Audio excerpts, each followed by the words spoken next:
Hey groupers, Pastor Marshall. I want to welcome you back. Maybe I want to welcome you. Maybe you're joining small groups for the first time. It's exciting to get our groups going again. It's exciting to begin to dig together through the Word of God, especially the book of Acts, which I think is such an important book for us to study. This is actually our second week in the book of Acts, but maybe your first week in small group.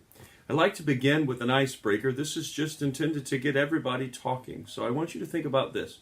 Have you ever belonged to an organization or a group that had a motto? Shared with you this last week that I belong to San Diego Mountain Rescue Team, and there certainly are rescue mottos.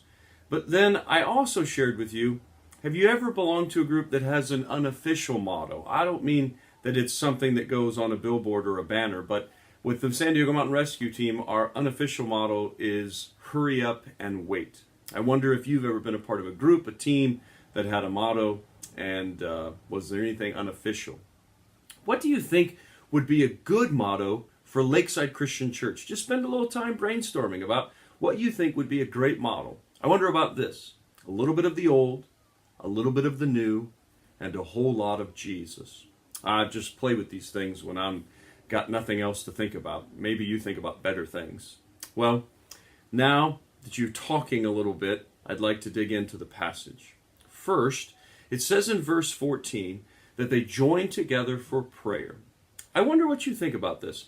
How much prayer do you think that a church service today should have? It seems like that there's less prayer these days in our church services than there used to be. Do you think that this is a good change? Do you think this is a bad change? Talk in your group about what are the strengths of having more prayer in a worship service? What are the weaknesses of having more prayer in a worship service? And then again, keep your eyes focused on verse 14. And it mentions right after the apostles' names that the women were also involved. Now here's a big question. What do you think a woman's role should be in church? The church has been arguing this from the very, very beginning. It's one of the things that we continue to wrestle with. What do you think a woman's role should be in church? Now, let's turn back to Matthew. I want you to turn your Bibles back to Matthew and read Matthew's account of the death of Judas. This is in Matthew chapter 27. I'd like you to read verses 3 through 10. Compare these two accounts. Lay Matthew and lay Acts next to each other. Compare these two accounts. What are the similarities? Make a list of that. And then, what are the differences? And then I'd like you to talk in your group about how can you reconcile these differences? Can they be reconciled? Or is this a mistake? Is this an error in the Bible? Certainly we don't think that's the case. So how do we reconcile these differences? Now, let's talk about Psalm 69. Peter is explaining how the scriptures told what Judas was going to do. They told of Judas' destiny. He quotes from Psalm 69. What I don't think that you know is that Psalm 69 is a pretty popular New Testament verse, pretty popular New Testament passage. In fact, 5 times it's quoted in the New Testament. This is one of them. Let's go ahead and look at the others. First, Jesus quotes from Psalm 69 in John 15:25. Turn back and look at that.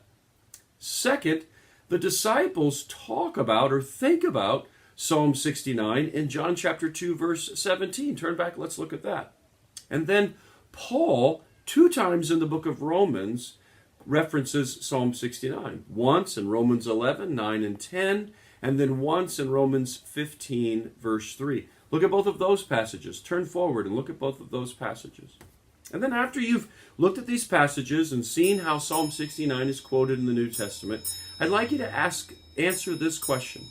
What do you think that these uses tell us about how we can quote from Scripture, how we should quote from Scripture, and how we shouldn't quote from Scripture? To how the New Testament handles Psalm 69, give us any direction on how we can quote from Scripture and how we shouldn't.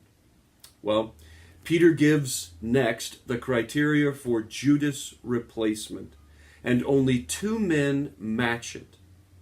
I think that you should answer this question. What does that tell us about the office of the apostle. Only 2 men out of all of the people that had been with Jesus, only 2 men were suitable for being a future apostle. What does that tell us about the office of the apostle? And finally, are you comfortable or are you uncomfortable with the disciples casting lots to choose between these 2 men? What do you think of that? We never ever read about the church casting lots again after the gift of the Holy Spirit that comes in the next chapter. So it's probably better for us to pray and to wait, like we talked about in last week's message, than it is to carry around a coin and flip a coin. But what do you think about the church doing this? Well, finally, every week I challenge you in group to share what you like and what you don't like, to look at this passage, to when you're reading God's Word, to be interacting with it. What's your favorite thing?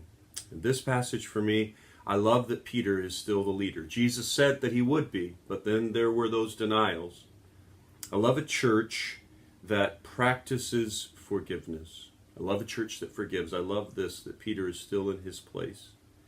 And then I also challenge you to talk about what you don't like. It's okay to not like everything you read in the Bible. Doesn't mean you don't live by it, but it's okay to say that you don't like it. And when I look at this passage, to be perfectly honest with you, I don't really like the intestines spilling.